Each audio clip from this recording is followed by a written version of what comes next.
Welcome to The Explainer. Today, we're breaking down the intense, honestly mind-blowing behind-the-scenes reality of Christopher Nolan's highly anticipated 2026 epic, The Odyssey. We've been combing through the production notes, casting interviews, and all the staggering details of this massive theatrical event to bring you the real story of how an actor physically and mentally prepares to step into an actual myth. Specifically, we're focusing right in on the monumental undertaking of the film's lead, Matt Damon. Okay, let's dive into this. How exactly do you transform into Odysseus, the legendary Greek king of Ithaca?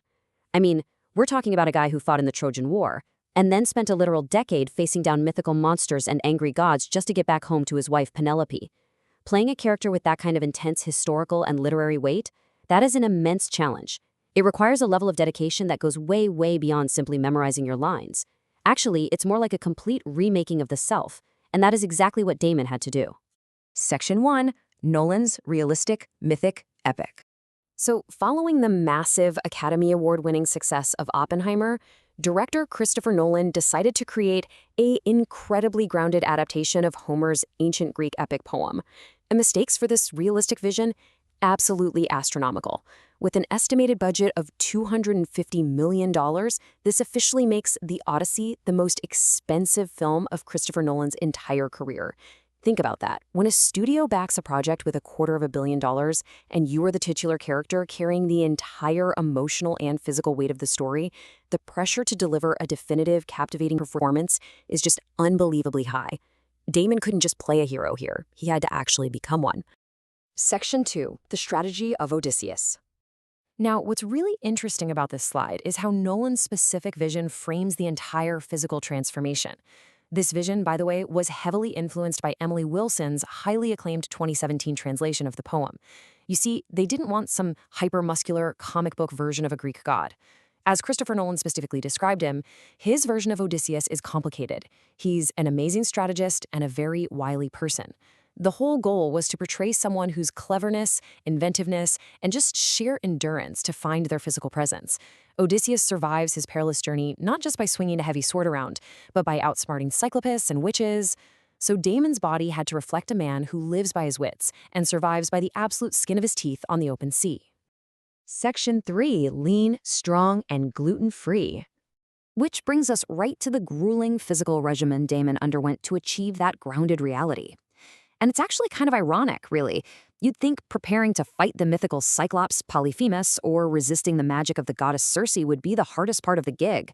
But for Damon, the real mundane agony was actually found in the kitchen.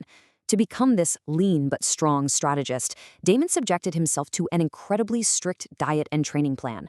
We're talking extensive daily conditioning to build the functional stamina of a seafaring warrior, paired with a diet that featured absolutely zero gluten. None. No bread, no pasta, none of the comforts you'd probably really crave after a long day of filming across global locations like Morocco, Greece, and Iceland. His dedication was so extreme that he actually slimmed all the way down to his high school weight. He stripped away any excess bulk to look exactly like a man battered by a decade-long war and a punishing sea voyage.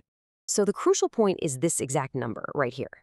167 pounds, or about 76 kilograms. That was Damon's target weight to perfectly embody the weathered, wily king of Ithaca.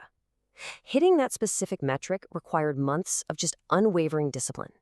Look, it's one thing to bulk up for a standard action role, but it is an entirely different psychological and physical battle to meticulously lean out to a specific hardened physique, all while carrying the lead role of a $250 million production on your shoulders.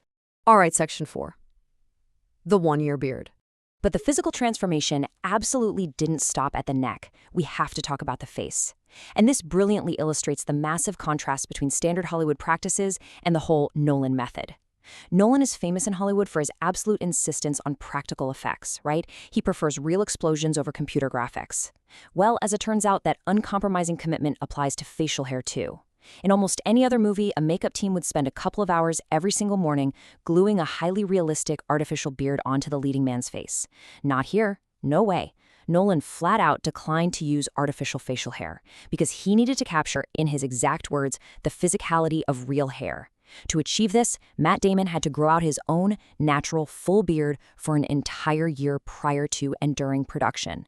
Think about that. That is a whole year of maintaining a very specific, untamed look in your everyday life just for the sake of absolute authenticity on 70mm film. Section 5. An unprecedented theatrical phenomenon. Let's move to the timeline and see how this builds. All of this intense preparation, the dieting, the training, the year-long beard, it all culminated in a brooding, wildly intimidating first-look image that completely set the internet on fire. Universal Pictures knew exactly what they had on their hands, and they built it into an absolute marketing juggernaut. Starting in January 2026, they rolled out these massive cross-promotional ads during the NFL playoffs and the Winter Olympics, heavily featuring Damon's striking new look. This was quickly followed by a huge Super Bowl 60 spot. The momentum from seeing this gritty, realistic take on a Greek myth caused a total ticketing frenzy. Get this, tickets for the premium IMAX 70mm screenings, which is the format Nolan shot the entire film on, sold out a full year in advance of the July 17th release date. Fans were literally lining up in virtual queues just to secure a seat a year out. And hey, if you need any more proof of the audience's hunger for this specific portrayal, just look at this metric. When the first official trailer dropped, it generated 121.4 million views in its first 24 hours alone. Just to put that into perspective for you, that number completely doubles the 24-hour trailer views of Oppenheimer. It really proves that when you combine a classic, foundational story with a director known for incredible spectacle and an actor willing to undergo a radical, grounded physical transformation, well, it's a recipe for absolute blockbuster magnetism. Which brings us to the end of our explainer today and leaves us with one final, pretty wild thought. We've seen exactly what it takes to step into the sandals of Odysseus for the biggest film of the decade. The intense physical conditioning, the relentless gluten-free diet to hit exactly 167 pounds, and committing your actual face to a year of untamed beard growth. It truly shows the incredible, borderline obsessive dedication required at the absolute pinnacle of blockbuster filmmaking. So I just have to ask you, could you endure a year of that kind of strict dieting and physical alteration just for a single role? It's a staggering commitment for sure, and it leaves us all the more eager to see the payoff when The Odyssey premieres this July. Thanks so much for joining me on this deep dive into the source material. I will see you in the next explainer.